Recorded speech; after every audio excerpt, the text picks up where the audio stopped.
Welcome to Our Girl Relationships. We talk about the problems people face in their day-to-day lives. Let's start with the video.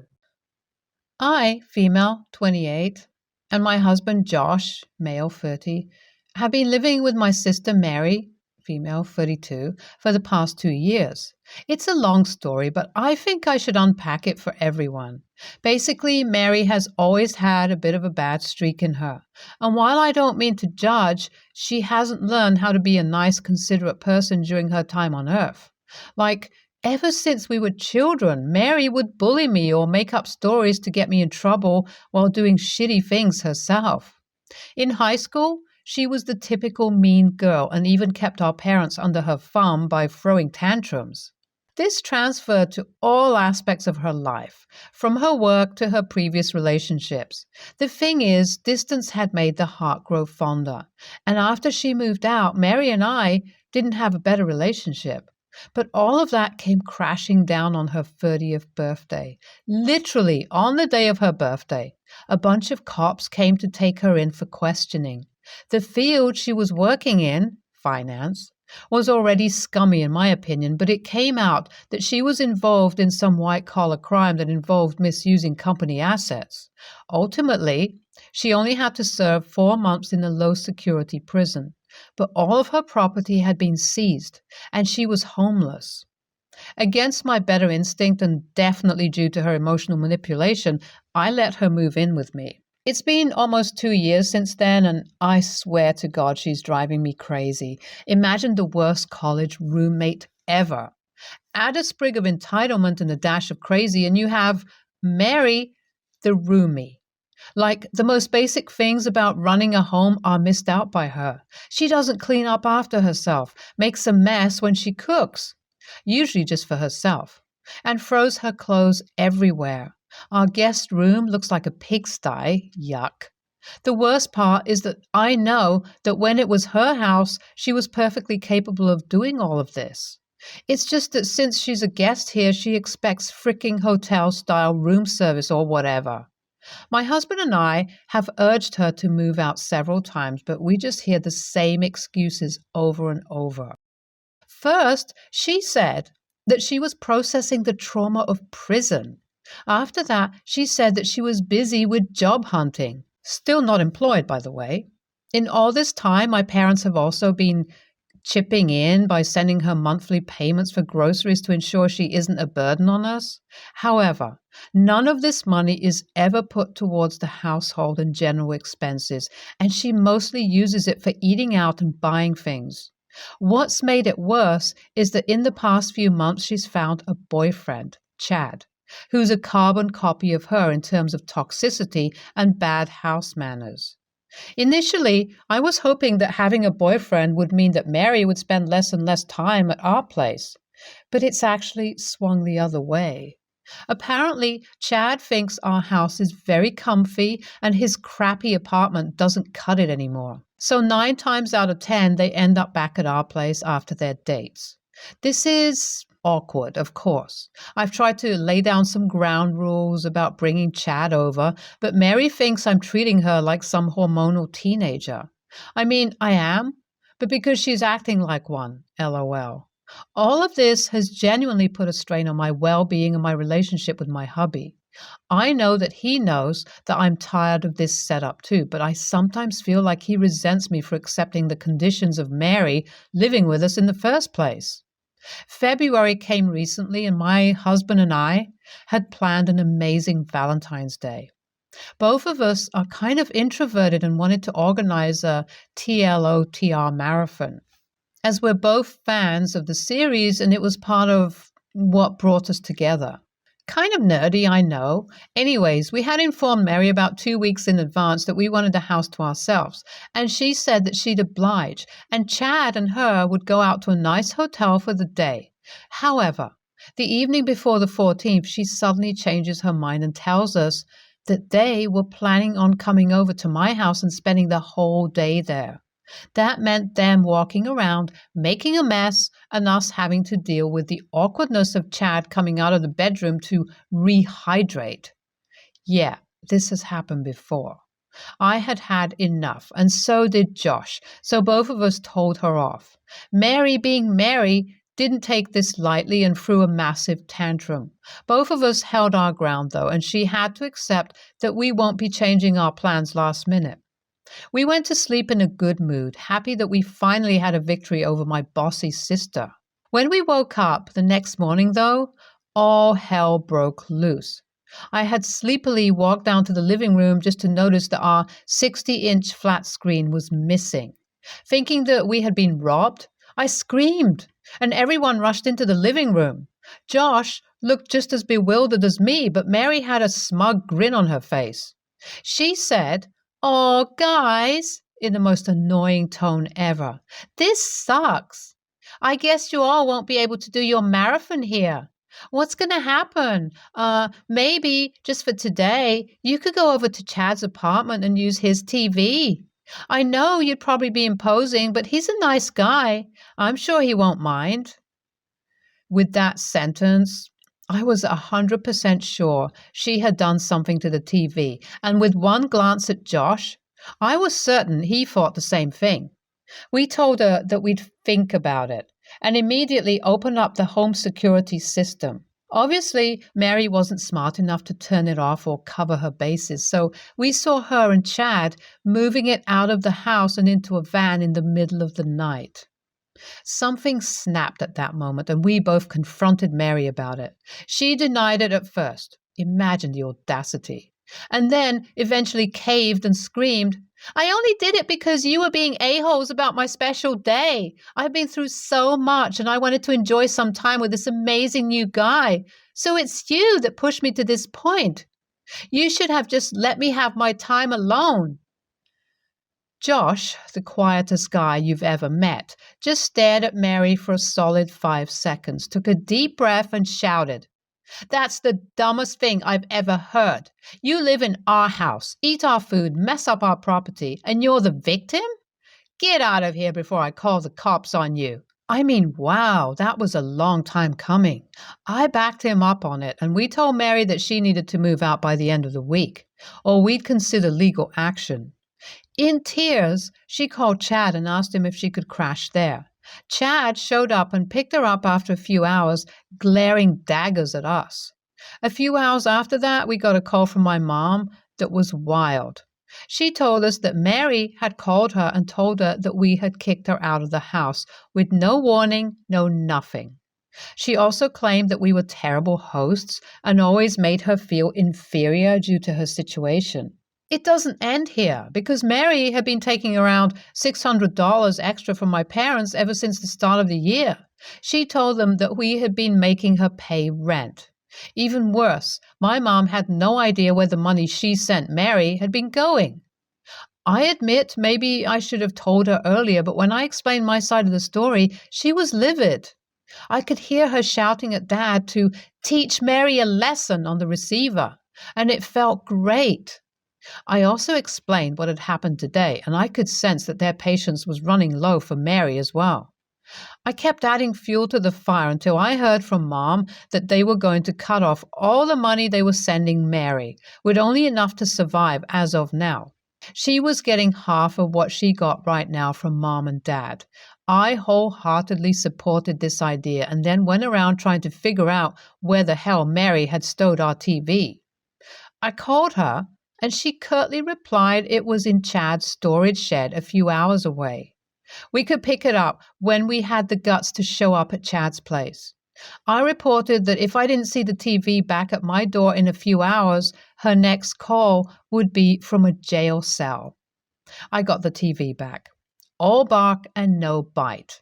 After all this, my husband and I did end up having that marathon and went to bed feeling like a huge weight had been lifted off our shoulders. However, I got a furious text message from Mary while I was sleeping. Reading through it, I could tell my parents weren't bluffing when they said they'd cut Mary's payments, and they explicitly mentioned how badly she had treated me as part of the reason. Now, she thinks that since I ratted her out, I am obliged to pay her the amount our payments cut, to make sure she doesn't die or end up homeless. I ignored it, but now I kind of feel like an ass for pushing mom and dad as much on the call because Mary's just going to be taking out her frustrations on us 24/7 now. Part of me thinks this text message is just the tip of the iceberg because she loves to complain. Should I have been more diplomatic earlier? Update 1. So I was right about the tip of the iceberg thing because I saw Mary ranting on her socials about me. You know, those passive aggressive posts about trust and loyalty. Yeah, that kind. But I did read your comments and decided to go NC with Mary, basically blocking her from sending me messages. I hope that might give me some peace of mind. I won't be looking at her posts either. Update 2. I was catching up with my parents and I heard that Mary has been constantly pushing them to give her more money each month because Chad has started demanding rent. Surprise, surprise, the real world doesn't come with free housing. Their relationship is also quite toxic. My parents haven't agreed to it yet, but they're kind of closing to cave in. I don't know. Is it my place to tell them that they shouldn't and that Mary should learn to become independent again? Update 3. This one's a bit of a good update, guys. It's almost a month since Valentine's Day, and Mary actually visited our house in person with no warning. But she wasn't being toxic or mean as I expected. She came to apologize and said that she was trying to get her life back on track. She's taken an entry-level job and has moved into her own place, and she and Chad are through. I guess this whole episode served as a wake-up call for her, and she's finally matured a little. I was happy for her, and both Josh and I agree that if she continued like this, we could go from NC to LC, and eventually maybe find a good bond with her. NTA, but you should have talked about this long ago, OP. I think that staying silent about Mary's behavior enabled her to be a bit of a bully. NTA and the fact that Mary had a wake-up call is exactly what I wanted to hear. People like her usually never find blame in themselves and are always the victim of circumstances. I'd say she's done the most important step of apologizing and finding blame in herself, and that's a good starting point. Next story. I, 22, female, live with my parents, 50 female and 52 male, and my two brothers, 18 male and 19 male. Since I turned 18 and started working, 50% of my salary goes to my parents to help around the house. I earn $1,100 minimum salary, and $550 is for them, the rest to spend as I want. I had the sweet illusion that they would do the same to my brothers when they started working, and I was irritated to learn that the two of them paid nothing at home. When I confronted my parents, they said that they earn very little because our interns, they earn $600, and that they would barely have money if paid half. I mentioned the idea of paying less then because I also wanted to have some for myself, but they said no because it was money they count on. For several reasons that I won't mention. ADD. Health-related. My parents' house is adapted for me. It's not that easy for me to move, so I accepted even though I was annoyed. It's been about 3 months since I was promoted and my salary is double what I used to earn, $2,200. I knew that if I mentioned that I had been promoted to my parents, they would ask to increase the contribution, and I'm still pretty upset that they don't charge the other kids. So I didn't comment, and my schedule barely changed. I don't have exorbitant expenses, and I'm saving enough money to actually move and make all the necessary adaptations. My parents aren't in the best financial situation. They're tight, but they insist on not charging my brothers. That money would make a difference. They asked if I could pay 60%, but I said that our agreement was 50%, and I stressed again that their two children also work. Well, recently my mother couldn't get through to me on my phone and called the service, asking about me and if they could pass a message. I think one of the secretaries said something at the end like, "I'll pass the message to the manager then." I was a regular employee. My parents questioned me, and despite trying to deny it, they found out that I'm earning twice as much and started charging for the 50%, $1,100. When I said no, because it was unfair, they invited me to leave the house since I was not doing what was agreed, so I could very well live alone. I don't think they thought I would go. I'm at my friend's house. It's not easy. And I just paid for the 2 weeks of the month I was there, 275. Since leaving, they've been bombing me saying that they need me to help by paying the 550 or moving back, paying more. And now they're super tight and that I caused this whole fight by lying to them and not helping around the house anymore, knowing they were tight. AITA? NTA, your parents' finances are not your problem. When you were living at home, paying a portion for rent, etc., at your age was a great thing to do. Taking 50% of your pay wasn't. Not asking your brothers to help out and expecting you to only to help out, that's just insane. OP, moving out was your best option. If you can comfortably stay with a friend, do that. They have no right to your money. If they are having financial troubles, then it is on them to fix their own problems. They don't sound like very good parents, to be honest. I couldn't imagine doing my own kids that way. I want them to have bright futures, and taking money from them that they are trying to save up would be horrible. Again, NTA, focus on your future and let them focus on theirs. NTA, but you need to stay on your own and not under their roof. They chose to have children. It's their responsibility to raise said children. You're all adults now, so it being their house, it's fair that they would charge for rent, utilities, and food. If you're paying more of your paycheck percentage-wise than your brothers, it isn't fair. If you're paying more than is fair for a home with 5 adults living in it, it's not fair. You are old enough and clearly doing well enough to live on your own. Don't bend because their finances are tight. They can figure that out on their own. You need to live your own life.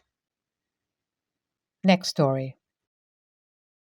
Our cat got out and we discovered him sitting on a tree. It was high but close enough to the roof that I, 28, male, figured he must have jumped over from the roof and he could jump back. He was meowing loudly. I don't know why, but my wife, 26, thought it was a cry for help and decided to climb up to get him down. I told her he was fine and would come back down on his own, and if he didn't, we could think of something else, like getting a mattress to break his fall. But she didn't listen to me and tried to climb it.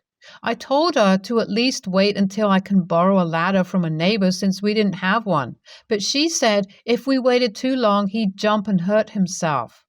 He was being very loud at that stage. I said, he's just being dramatic, and if he's not, let's just think of something else because the tree was very high for a human. She tried to climb up from the ground, but it didn't work, so she went inside and climbed up on the roof from a window and then climbed from there to the tree. The whole time I was yelling at her what a stupid idea that was, because there was no way she'd catch her footing, and there was a serious chance the branch he was on wouldn't be able to support her weight. But she didn't listen to me and fell down when she tried to steady herself on the branch. She had a major cervical fracture, head injury, and other broken bones and came this close to breaking her neck. She had to get 2 surgeries and it was extremely anxiety-inducing. 2 weeks later, she is still in the hospital but on the mend. She started joking about the fall and joked that it was probably because of our black cat's bad luck. At that point, the anger over her recklessness that I hadn't felt because I'd been so worried came to the surface, and I told her it was entirely her own fault. She got defensive and said she couldn't have predicted it, at which point I yelled that I predicted it and told her exactly what would happen 5 times before she went ahead and did it. And the cat got down on his own before the ambulance got there anyway, just like I said. Then she started crying and I started crying and she said I was being horrible, but I said I can't just not point out how wrong she was for making a very reckless choice that nearly killed her, gave her very painful and possibly long-term injuries, and made me and her parents think for hours that her life was on the line. I got back and her parents called me to tell me what an ass I was and that she told them to tell me not to come back to the hospital unless I apologize and never bring it up again. But I need to talk this through with her and can't just let it go. NTA, your wife did something that was both incredibly dangerous and incredibly stupid, without regard for how it would affect you and your family. And there doesn't seem to be a shred of remorse for what she put you all through. What did she expect? You would be all, "It's okay, honey," forever? Your feelings matter too. Stay tuned for more stories from our girl relationships.